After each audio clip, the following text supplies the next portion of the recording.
হয়, এই চলং পথাৰত আচলতে লাকি বন্ধন বুলি এটা বেংক খুলিছিলে আৰু মানে লাকি বন্ধন আৰু লাইফ বন্ধন।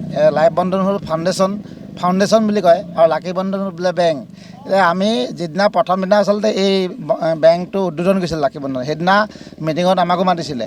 আমি স্থানীয় সচেতন ব্যক্তি হিচাপে সেইদিনা মই অবজেকশ্যন কৰিছোঁ যে লাকি বন্ধন বেংক আহিছে যদি ভাল বস্তু ঠিকেই আছে, কিন্তু আজি ৰোজভেলিয়ে পইচা খালে, পইচা মানে মাৰ পৰিলে, পালচত মাৰ পৰিলে, তেনেকৈ মাৰ পৰি গৈছে। কিন্তু লাকি বন্ধনে যে মাৰ নপৰিব কি গাৰণ্টি আছে? আপোনাক যে ক'ত বিচাৰি পাম?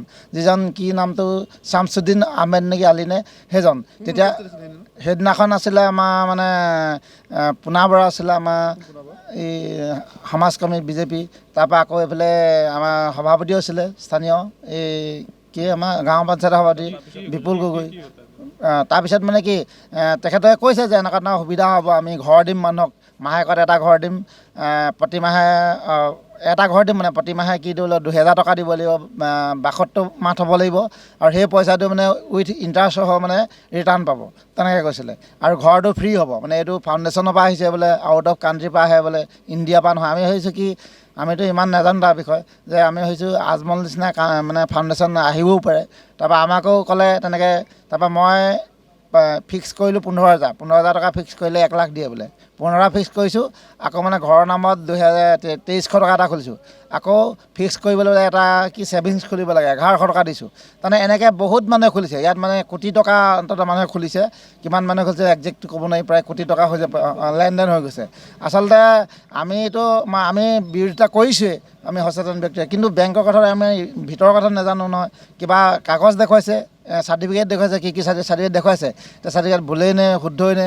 ইতিমধ্যে গম পাইছোঁ যে আজি মই অ'চিলৈ নিজে ফোন কৰিছোঁ, যে শুনি পেলাই তেওঁ কৈছে যে অ'চিয়ে কৈছে যে এইটো ফল্ছ হয়, এইটো তেওঁক মানে এৰেষ্ট কৰা হৈছে। আৰু বোলে তেওঁ তামোলপুৰৰ পৰাও 50 লাখ নে কিমান পইচা এনেকৈ কোম্পানী খুলি মাৰি আনিছে বুলি কৈছে। এতিয়া মই হয় নহয় নাজানো, কিন্তু যিয়ে কি নহওক, মানে কথা হ'ল কি, আমাৰ যে দৰিদ্ৰ মানুহবিলাকে আচলতে ডেইলি দৈনিক মানে কষ্ট মাটিৰ ঘাম, কপালৰ ঘাম মাটিত পেলাই এনেদৰে যে পইচা থৈছে, পইচাবোৰ যে এনেকৈ মাৰি নিছে, যে আমাৰ দুখীয়া মানুহবোৰৰ পৰা এনেকৈ মাৰি নিয়াটো বৰ আচলতে দুখ লাগিছে। যে মোৰতো গ'লেই 18,000, কিন্তু মোৰ নিচিনা কিমান 80,000লৈকে ফিক্সড ডিপ'জিট কৰিছে বোলে ইয়াত।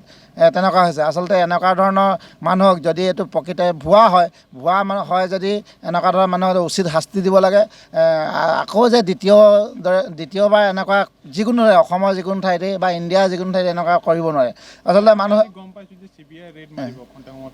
কোৱা শুনিছোঁ, CBI আহিব বুলি কোৱা শুনিছোঁ। এতিয়া কিমানটো সত্য নাজানো, কিন্তু আমাৰ এতিয়া স্থানীয় ল'ৰাবিলাককো তেওঁ এমপ্লয় ৰাখি পেলাই কৈছে, এনেকুৱা লোভ দেখুৱাইছে বোলে, এনেকুৱা হ'ব তেনেকুৱা হ'ব। আমাৰ স্থানীয় এমপ্লয়বিলাকো আছে।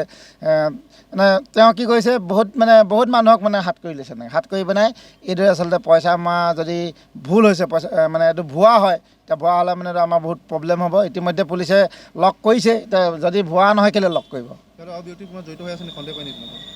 আৰু ব্যক্তিটোৰ কথা নাজানো, আমাৰ স্থানীয়বিলাকতো এমপ্লয়বিলাকেতো গোটেই ডিটেইলছটো নাজানে। তেওঁলোকক কৈছে চাকৰি দৰমহা দিম বুলি কৈছে। কালি কোনোবাই দৰমহা, এমাহৰ দৰমহা কোনোবাই পাইছে চাগে, কিন্তু আমাৰ স্থানীয় মানুহবিলাকে নাজানে, ল'ৰাবিলাকেতো নাজানে। কিন্তু মেইন টেকনিকটো সেইজনে, শামছুদ্দিন নে কি, তেওঁৱে মানে ধুবুৰীত ঘৰ নে ক'ত ঘৰ। এইটো ভুৱা বুলি ইতিমধ্যে গম পাইছোঁ। এতিয়া কিমানটো সত্য অসত্য নাজানো।